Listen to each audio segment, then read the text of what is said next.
Welcome back to my channel বন্ধুরা। আশা করি সকালে ভালো আছো, আমিও ভালো আছি। সকালকে গুড মর্নিং জানিয়ে আজকের রেসিপি শুরু করছি। আজকের রেসিপিতে রয়েছে কলার বড়া বা চপ, তোমরা যে যেটাই বলো।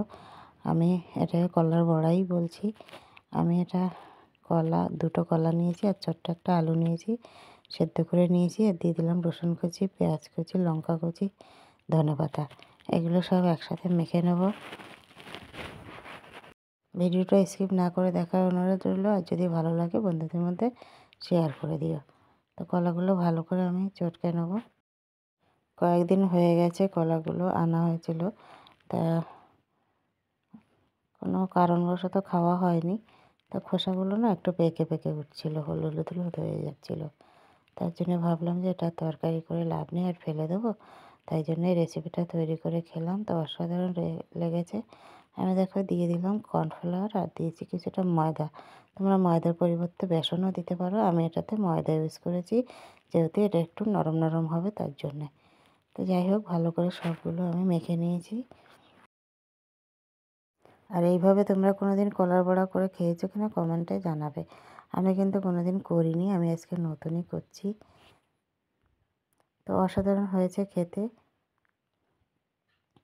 আগে যদি জানতাম যে এইভাবে করলে পরে ভালো লাগে খেতে, তাহলে অনেক সময় দেখা যাচ্ছে যে কলাগুলো শুকিয়ে এসছে, কালো কালো দাগ দাগ হয়ে গেছে, ফেলে দিয়েছি। তো আগে যদি জানতাম হয়তো ফেলতাম না। দেখো, আমি বড়ার আকার করে সবগুলো আমি গুছিয়ে নিয়েছি। এবার আমি রিফাইন তেল দিয়েছি কড়াইতে। তোমরা রিফাইন তেলটাই ইউজ করবে। এক এক করে কড়াইতে দিয়ে দেবো। আমি যে কটা বড়া হয়েছে আমি দুইবারে শেষ করব। গ্যাসটা কিন্তু আমি এখন মিডিয়াম আঁচে রেখেছি। গ্যাসটা কিন্তু মিডিয়াম আঁচেই রাখতে হবে। হাইয়ে রাখলে কিন্তু উপরটা ভাজা হয়ে যাবে আর ভেতরের পেঁয়াজ টেয়াজগুলো ভাজা হবে না। তার জন্য মিডিয়াম আঁচ করেই তোমরা ভেজে নেবে। কি সুন্দর লাল লাল হয়ে গেছে। এবার আমি এগুলো তুলে নেব। এগুলো তুলে নিয়ে বাদ বাকিগুলো আমি একই পদ্ধতিতে ভেজে নেব।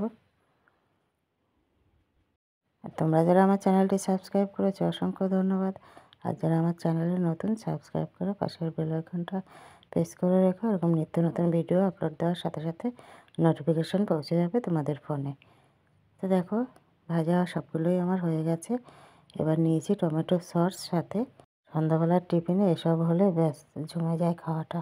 ফিরে আসছি পরের ভিডিওতে। সকলে ভালো থেকো, সুস্থ থেকো। টাটা বন্ধুরা।